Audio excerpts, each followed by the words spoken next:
Now back to Outdoors with Larry Ray on ESPN 790. Brought to you proudly by the Tennessee Wildlife Resource Agency, Gaston's White River Resort, and Barton Power Sports. Hey, good Saturday morning. Welcome back to Outdoors with Larry Ray on ESPN 790. We talk primarily a lot about fishing today. I want to thank my sponsors, of course, of Gaston's White River Resort, where I will be. And I need a break, too. I'm heading up there Sunday afternoon, do some fishing on Monday, be back Tuesday. And then back in April, we'll have our big group up there for the media gathering. Of course, Ron Wong will be part of that. But then we'll talk fishing today, and we got a young man on with the line this morning from St. Paul, Minnesota. I love to talk to people in Minnesota. I will tell you. You will tell me about it. You talk about a very impressive young man. Yes. You know, every year BASS holds a collegiate series tournaments throughout the U.S., and they also have a championship. And whoever wins that championship out of all of the colleges, all of them throughout the U.S., yes, gets to go to the Bassmaster Classic and represent the collegiate ranks of the U.S. And oh my gosh, you talk about something that is really tough to do. Oh, yeah. You know, it's harder for a person in college to qualify than, in my opinion, than for one of the pros to qualify, because the pros, especially in the Elite Series, only has to fish 8 tournaments to qualify. And so this young man against only 110 other contenders. Yes. That's it. You throw in all the collegiate anglers here, and then thousands, and we got and so we're really happy to have on Outdoors with Larry Ray and talk. We want to get a little bit about his experience, because this had to be something for him. That's Trevor Lowe out of St. Paul, Minnesota. Good morning, Trevor. Good morning, you guys. Hey, buddy. Let's talk about how old are you? I'm 21 years old. 21 years old. To share with our listeners, Ron knows all about it. Share with the listeners the experience that you just had. You know, fishing the Bassmaster Classic was a dream come true. Yeah.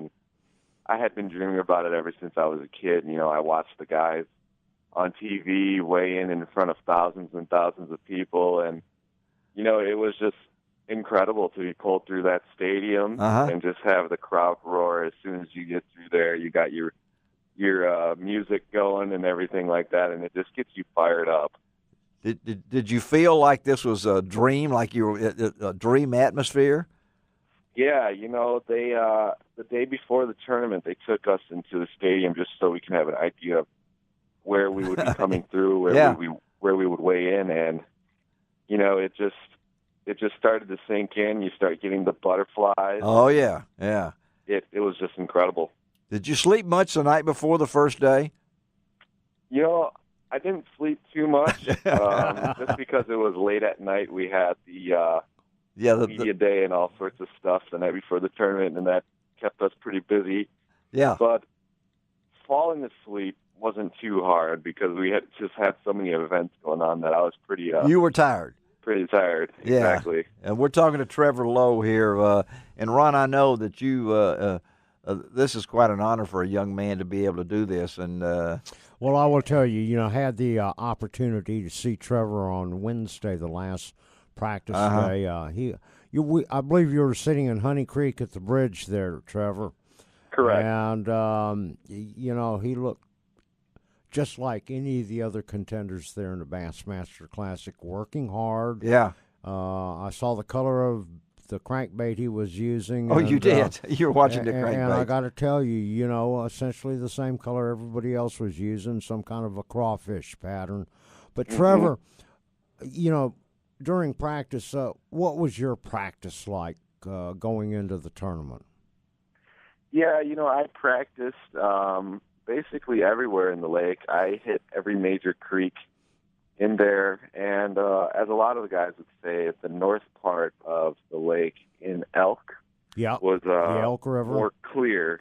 Correct. The water was clearer up there, and basically from mid-lake down all the way to the dam was pretty muddy. Right. And I fished both clear water and muddy water, and I found that I was able to catch fairly good numbers in clear water, although the quality wasn't there. Mm-hmm. I was getting my bigger bites in that dirtier water down in mid lake to the south part of the lake, Mm-hmm.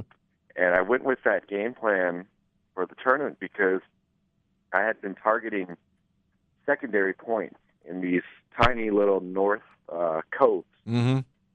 of those main creeks such as like Honey Creek and Drowning Creek. Right. And the water would be typically warmer in those south-facing coves, Right. the ones that are in the north. And, I probably caught anywhere from 15 to 20 fish during practice. Mm-hmm. And that was either catching them and landing them or feeling the head shake while I'm reeling them in and shaking them off so I didn't get them in the boat. Mm-hmm. Right. Well, Trevor, go ahead. But yeah, so I had plenty of spots marked. It just, come tournament day, they just didn't cooperate like I wanted them to. That's fishing. That's Trevor, fishing. you are a student at the University of Minnesota. And as I was talking to you there at the Classic, one of the things that you said was you're actually going to take a semester off from school so that you can fish all of the Bassmaster Opens this year. Correct. What is your goal there? In one of the divisions, I would assume you're really wanting to try to qualify for the elites through one of the open divisions. Yes, that is the plan. Essentially, to make it within the top 5 of Angler of the Year points in one of the divisions, make it into the Elite Series, and turn this passion into a profession and a career. Well, tell us a little bit, Trevor. You've been doing this for a little while now at the collegiate level and everything, and surely you have some sponsors on board. Who are some of your sponsors? Yeah, with winning the college bracket tournament, I was able to pick up some Bass package sponsors such as Skeeter, Toyota, Yamaha. Oh, wow. And, I mean, some giant names and extremely awesome companies to work with. Carhartt is another one of them. Right. Yeah. And individually, my own sponsors are 13 Fishing. They're a rod and reel company out of Tampa, Florida. Yeah. And there's JB's Fish Sauce. He's a local guy here in Minnesota. Eco Pro Tungsten. Wow. Z-Man Fishing Products. Yeah, Z-Man's good stuff. Yeah. Oh, yeah, I love their stuff. I know you got sponsors and things, but I'll get back to that. But I got to ask you about a little bit about your background. I love to hear kids, and you're not a kid, and you're 21 years old, but Sure. Tell Ron and myself a little bit about how you got to be into this. Yeah, I started fishing when I was a kid, probably like 4 or 5 years old. That's it. That's a kid. Yeah, yeah. Mm-hmm. And I mean, it's kind of typical of every guy that gets that fishing bug. Did you ice fish? I mean, do you ice fish? I got to ask you that too. I mean, I do a little bit. I don't have all the gear, so I kind of tag along with friends as I'm able. Good. You got the right idea there. So 4 or 5 years old, you're fishing, and you start tournament fishing. What age? When did you fish your first tournament? I believe I was 14 or 15. God, these guys are just blow my mind. 14 or 15 fishing a tournament. So yeah. So does from there you got great support, don't you, from your family and things like that too? Absolutely. They were there. Told me, you pick something you like to do. Pick something that you will really put your heart and mind to it, and we'll support you the whole way. Wow. And I know you watch some of the news channels there locally in St. Paul. Do you know a guy named Bill Lunn? Bill Lunn. He's one of the news anchors for one of the news stations up there in St. Paul. Yeah, I do know Bill Lunn, yeah. Well, if you don't, I'm going to introduce you guys via Facebook. He's a good friend of mine, good friend of the show here. He's originally worked at the news stations here in Memphis, Tennessee. Yeah. He's quite a fisherman. I want to hook you guys up.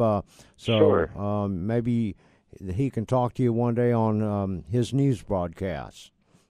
Yeah, he's on KSTP, isn't that correct? Yep, that's correct. That is correct. Yeah, good guy.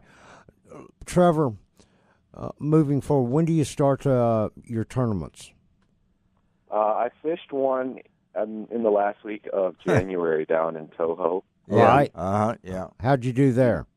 I got my butt kicked. Okay. So, but it's common to it was my first time down in Florida, and Florida's a whole different beast than Yes, it Minnesota is. and every other part of the And country. if you ask our classic winner, Edwin Evers, Florida is the state he least likes. Yeah. Yeah, well, I know that we really appreciate you, Trevor, being on with us this morning, and I know the experience of being there. I know that the butterflies had to be flying, and just to be there and look around and say, golly, I'm here with Kevin Van Dam. Look at all these guys around here. Mm-hmm. So you've had it now. We want to wish you nothing but success, and we'll be keeping up with you for sure. Ron will check in with you and everything. I hope you have a great 2016 because you've already experienced this already in 2016. We'll have him on later down this year. Well, we got his number. Yeah, and follow him and see how he's doing on these opens. Yes. Okay. Perfect. All right, buddy. Thank you a whole lot and have a great day. All right. All right. Let's take a break on Outdoors with Larry Ray. There's more to come. Stick around because this is going to be fun. We'll be right back. You can find